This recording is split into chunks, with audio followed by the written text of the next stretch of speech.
Assalamualaikum warahmatullahi wabarakatuh dan salam sejahtera.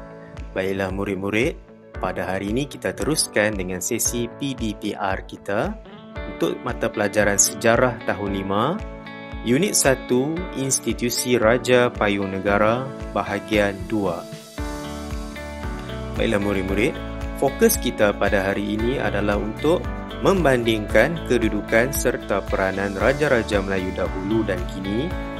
Kedua, menyatakan negara yang mengamalkan sistem pemerintahan beraja pada masa kini. Ketiga, menyatakan kepentingan menghargai institusi raja. Keempat, menerangkan kepentingan sikap taat setia terhadap institusi raja. Dan kelima, menghuraikan kepentingan mempertahankan kedaulatan institusi raja. Mari kita lihat perubahan pada institusi raja. Sejak zaman Kerajaan Melayu awal, institusi raja menjadi simbol kedaulatan dan kebanggaan kita. Institusi raja telah mengalami beberapa fasa perubahan dari semasa ke semasa. Pertama sekali, mari kita lihat institusi raja pada zaman Kerajaan Melayu awal. Pada zaman ini, raja atau sultan ialah ketua kerajaan negeri baginda. Raja atau sultan mempunyai kuasa mutlak, iaitu kuasa penuh dan tidak terbatas dalam pemerintahan. Segala dasar berkaitan dengan pentadbiran, perundangan, kehakiman dan hubungan diplomatik ditentukan oleh raja atau sultan. Raja atau sultan dibantu oleh para pembesar untuk mentadbir kerajaan.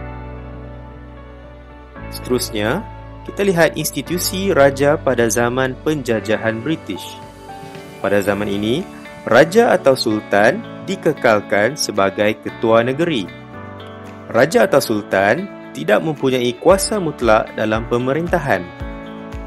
Raja atau sultan juga merupakan ketua agama Islam dan adat istiadat Melayu di negeri baginda.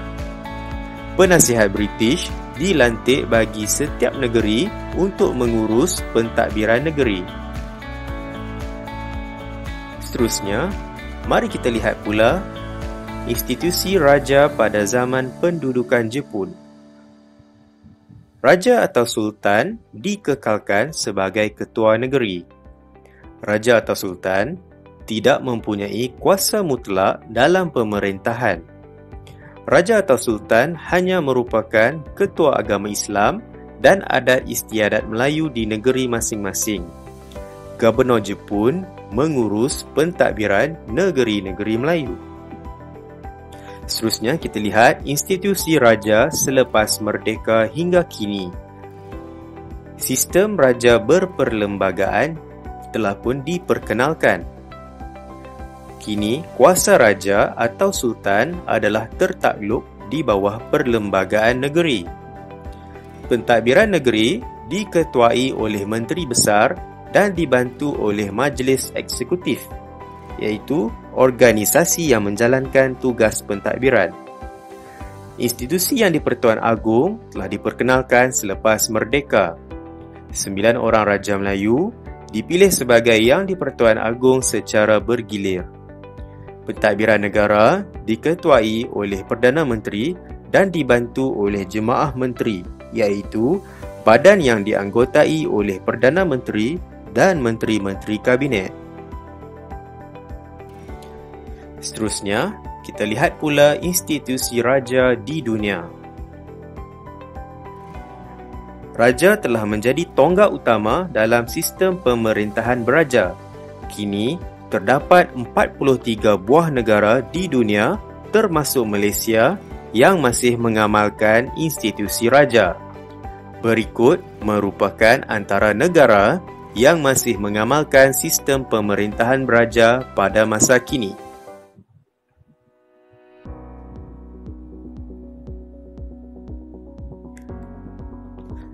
Seterusnya murid-murid, mari kita lihat penghargaan terhadap institusi raja.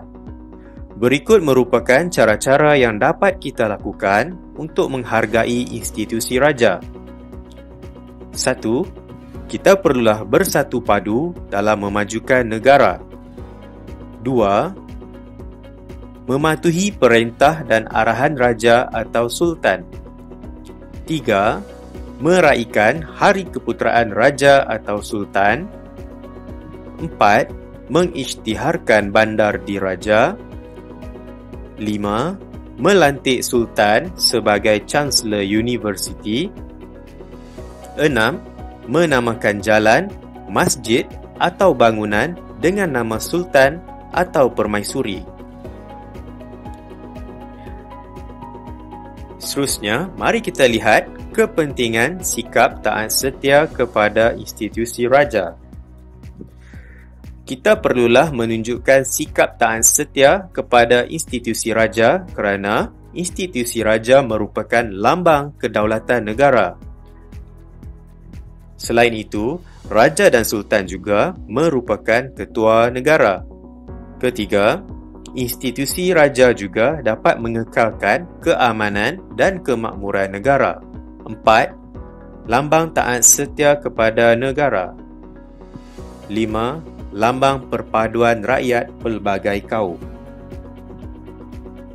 Seterusnya murid-murid, mari kita lihat kepentingan mempertahankan kedaulatan institusi raja.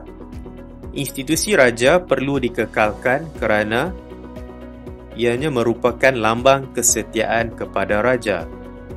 Kedua, institusi raja juga berperanan menjaga kesucian agama Islam dan keistimewaan orang Melayu. Ketiga, institusi raja juga menjadi lambang perpaduan dan kemakmuran negara. 4. Institusi raja turut menjadi asas kepada pembentukan negara pada hari ini. Dan yang terakhir, raja yang berdaulat dapat memastikan keamanan dan kesejahteraan rakyat terpelihara sepanjang masa. Oleh itu, kita sebagai rakyat seharusnya memberikan taat setia sepenuhnya demi mempertahankan kedaulatan institusi raja. Baiklah murid-murid, sampai di sini saja video PDPR kita pada hari ini.